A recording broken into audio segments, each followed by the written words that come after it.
You've heard of the Four Noble Truths, Buddha's teachings on the root of suffering and the path to liberation. But I guarantee very few people actually understand how to apply these truths, especially the first one, to transform their lives immediately. Get ready, because by the end of this video, you'll have a radically new perspective that could set you free. Let me give you a glimpse of what cultivating this insight into the First Noble Truth can unleash. You'll be able to let go of attachments and aversions that cause so much inner turmoil. This isn't just philosophical navel-gazing, it's about using the Buddha's wisdom to make peace with the unavoidable negative experiences we all face. You might be surprised at how profound and counterintuitive the First Noble Truth really is. Buddha's deeper teachings on it go against most people's instincts about suffering. But keep watching to the end, because mastering this truth is the vital first step. Most of us desperately try to resist, deny, or avoid any unpleasant feelings or circumstances. We judge them as bad, crave their opposite, and exhaust ourselves struggling against the tide of reality. It's like trying to push clouds away from the sky. They'll inevitably return. The First Noble Truth tells us this battle is futile from the start.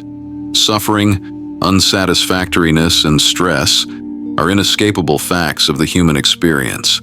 But here's where most people completely misunderstand the deeper message and miss out on its full power. Buddha wasn't saying we're cosmically doomed to suffer forever, nor was he telling us to become hopeless pessimists. His insight cuts through our ego's habitual tendencies in a stunningly simple way that allows us to relate to suffering completely differently. Keep watching as I reveal this game-changing paradigm shift at the heart of the First Noble Truth. You'll learn how to bring a space of acceptance and non-resistance to the difficulties in your life. Most of us think the First Noble Truth about the existence of suffering is just stating the obvious. Yeah, no duh, life has suffering. What's so profound about that? But the real profundity lies in Buddha's radical reframing of how we relate to suffering itself. You see, our natural instinct is to think that suffering is happening to me, that it's somehow a personal injustice or error in the universe. Why me? I don't deserve this suffering. This shouldn't be happening. We make the suffering itself into a personal problem to resist, reject, and get rid of at all costs. The intense negativity we feel towards it only creates more layers of suffering on top of the original experience. But Buddha's First Noble Truth flips this whole paradigm on its head with a shocking reassertion. Suffering is not a personal issue. It's just a natural phenomenon, like the weather. Just as rain falls unbeckoned, with no intention to disrupt your life, so too does suffering simply arise, according to certain causes and conditions. It's not happening to you. It's just happening, a natural expression of the way reality is. This simple shift, seeing suffering as an impersonal process rather than fusing with it as my personal drama, is earth-shattering, because it allows you to relate to suffering with a spacious and allowing presence rather than proliferating it through resistance. You realize the very notion of my suffering that we cling to is ultimately a delusion. It's just experience arising, and your capacity to experience it already exists. Fighting that natural unfolding is the real cause of compounded suffering. Once you grasp this, you can hold even intense suffering or pain with a noble presence, not checked out, but also not proliferating the experience by subconsciously judging it as something that shouldn't be happening to me. Can you feel the power of this insight? It's radically simple, yet incredibly counterintuitive to our ingrained habits. Now that we've laid the foundation with the First Noble Truth, let's dive into the second as we continue this engaging Buddhist wisdom video. The Second Noble Truth reveals the root cause and cure for suffering. Now that we understand the First Noble Truth, that suffering is an inherent part of the human condition, Buddha takes it a step further by revealing the origin and cause of our suffered experience. But get ready, because this second truth completely turns our usual assumptions upside down in a mind-bending way. Most of us think suffering comes from external sources, difficult people, unfortunate circumstances, trauma, and so on. We believe, if only my life was different, then I could be at peace and happy. But the Buddha says, not so fast. The real root of suffering doesn't lie in the world around us. It arises from our own mind's cravings, aversions, and fundamental misunderstanding of reality. Let me break that down with an example that might shock you at first. Let's say you're stuck in heavy traffic on your commute to work. The cars are barely inching along and you're getting increasingly stressed and pissed off. Your mind is fixated on thoughts like, this is such BS. Why does this always happen? If only these idiots knew how to drive. From the outside, it seems like the traffic itself is the clear cause of your suffering and misery in that moment. But if we look through the lens of the second noble truth, we can see the real source is the craving for things to be different than they are, the aversion towards the circumstances, and the delusion that makes you think the traffic shouldn't exist or is unfair. It's your mind's resistance and non-acceptance of reality as it is that's creating the suffering, not just the traffic itself. Because even in that same situation, it's possible for someone to respond with non-resistance and equanimity rather than stress. Here's another example we can probably all relate to: getting invested in an intense craving or attachment only to be let down. Let's say you spend weeks or months getting hyped for a big concert or sporting event you've been dying to attend. You build it up in your mind as this promised land of pure excitement and bliss. But when the day finally comes, there are stressful travel issues, long lines, your favorite player gets injured, etc. Because of the lofty cravings and expectations you subconsciously attach to the event, you end up feeling bitterly disappointed and submerged in negativity, rather than just being able to accept and enjoy the experience as it is. Can you see in these situations how it's our own mind's tendencies that ultimately manifest suffering, not the outer conditions themselves? The second truth exposes this deluded clinging and shows us a way to unwind those habit patterns. This is just a glimpse, but I don't want to give away all the juicy insights yet. There's so much more to unpack about how this truth allows us to short-circuit the root causes of suffering. Can you see how in that situation, it was your expectations, attachments, and aversions that fueled the suffering, not the circumstance itself? The second truth reveals this pattern repeating endlessly. This insight allows us to stop fixating on controlling the uncontrollable outer world. Instead, we can turn inward and see the true catalyst, the mind's habitual distortions. You might be feeling some resistance to this idea right now. Our egos really want to believe suffering comes from out there. But stay with me. When we integrate the second truth's teaching, we unveil the liberating flip side you don't want to miss. A whole new paradigm for relating to life's challenges in a freer way. Now that we've explored how the first and second noble truths shed light on the reality of suffering and its roots in our own minds, it's time to reveal the third truth that points us towards the path of liberation. The third noble truth: the cessation of suffering is possible. After laying out such a stark diagnosis of the pervasiveness of suffering and its sources, you might be thinking, well, that's all well and good, Buddha, but is there any way to actually be free from this mess? And that's exactly where the third noble truth comes in, with a revolutionary assertion. The complete cessation and transcendence of suffering is possible. Not just temporarily, but the ability to uproot it at its core source. Now I know what you might be thinking on: how can that be true? Suffering seems woven into the very fabric of human existence. Surely Buddha is being wildly idealistic here.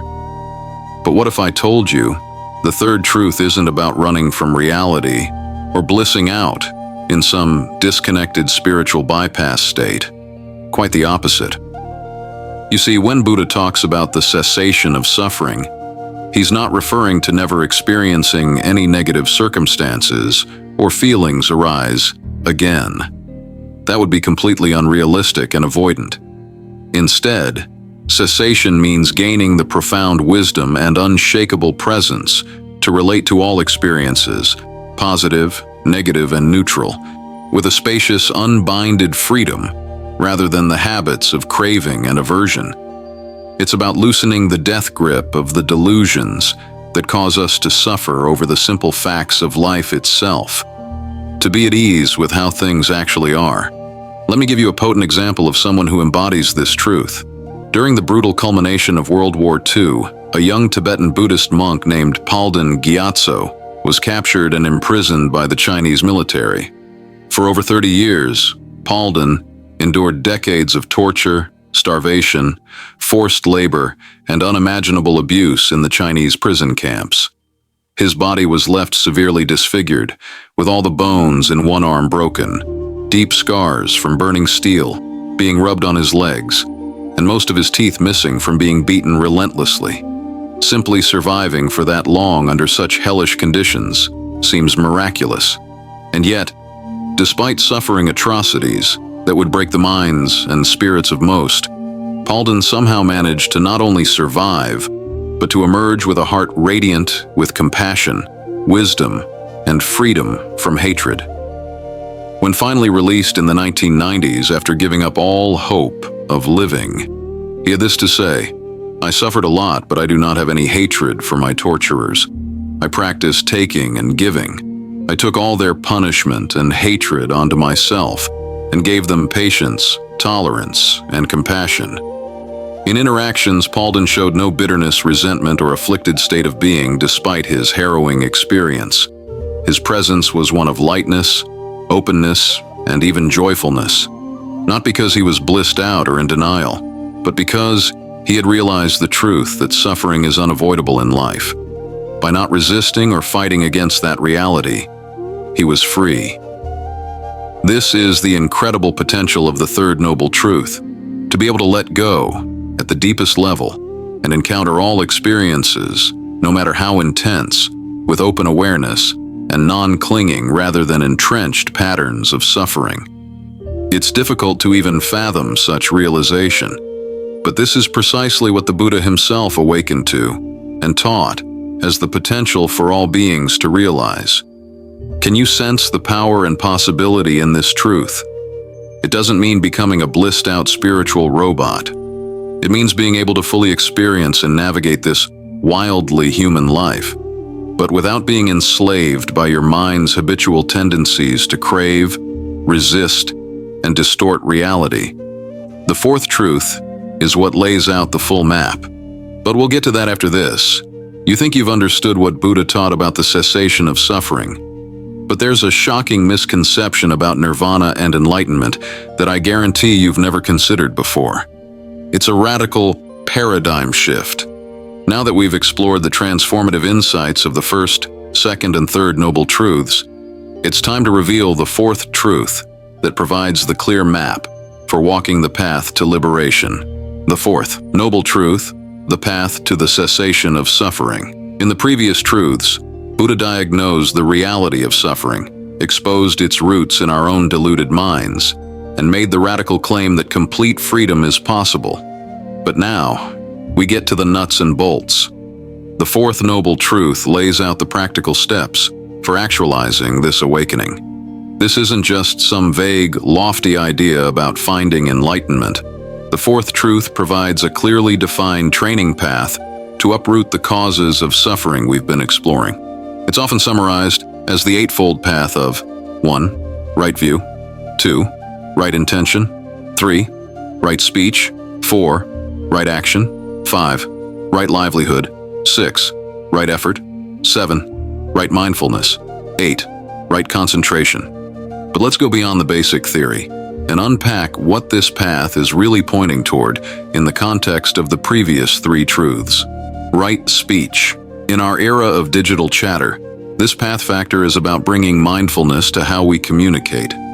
Are we expressing ourselves with care and compassion, or unconsciously spreading toxicity online and in person? Right speech invites us to catch our habitual patterns of gossip, anger, and careless speech before causing harm. Right action. Looking beyond just Ethics 101, this is about examining the core motivations behind our behaviors. Are we acting from delusion, greed, or aversion?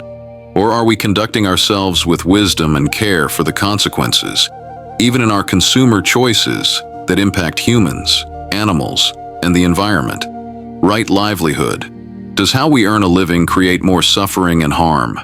Or does it allow us to serve others ethically and with integrity? The path isn't saying quit your job, but to look at where we may be betraying our deepest values simply for a paycheck out of habit. The other path factors work in tandem. Right effort to apply ourselves wholeheartedly, right mindfulness to see through delusions, right concentration to stabilize awareness. Together they make this an immensely practical training to transform how we relate to suffering by living with radical presence and integrity in all aspects of our modern lives. The path is essentially a holistic training of ethics, meditation, and wisdom working in tandem. By grounding ourselves in integrity and compassionate conduct, we create the causes for clarity. Meditation then strengthens our mindfulness, choosing to attend to reality as it is without the distortions.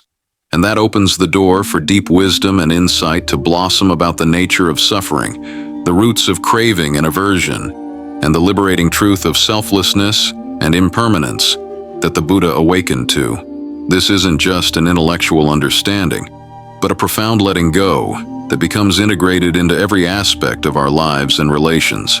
The fourth truth shows us how to walk this path in simple, grounded steps rather than just pondering abstractions.